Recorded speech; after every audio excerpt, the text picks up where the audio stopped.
Sejak 2 bulan terakhir, harga beras di Aceh Jaya mengalami peningkatan. Saat ini untuk satu beras ukuran 15 kg dijual pihak pedagang mencapai Rp220.000.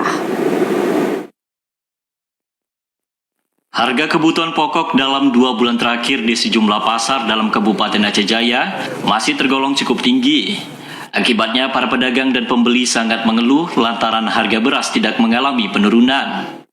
Saat ini untuk harga beras seperti dijual oleh pihak pedagang mencapai Rp220.000 per sak ukuran 15 kg, sementara untuk jenis medium dijual Rp210.000 hingga Rp215.000 per saknya.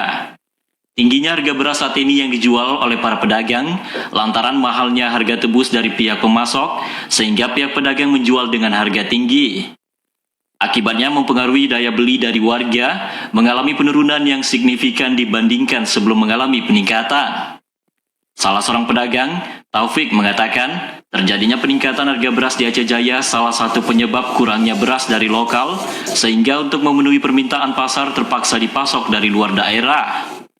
Sedangkan untuk barang sembako lainnya seperti cabai, bawang merah, tomat, dan telur masih stabil dan tidak mengalami kenaikan yang signifikan seperti harga beras saat ini.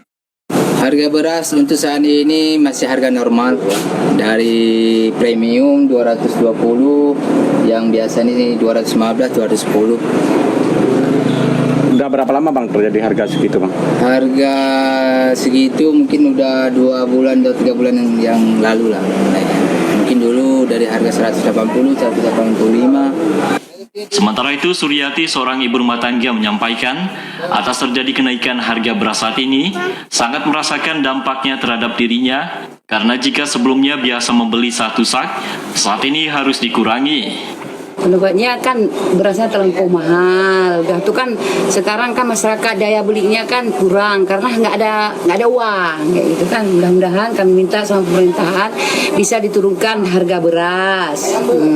Karena kami ini sangat butuh beras lah karena itu makanan pokok utama kan. Atas melambungnya harga beras yang dijual di pasaran, para warga berharap pemerintah untuk turun tangan sehingga harga beras bisa kembali turun supaya daya beli warga kembali meningkat. Dari Aceh Jaya, Musliadi, TVRI melaporkan.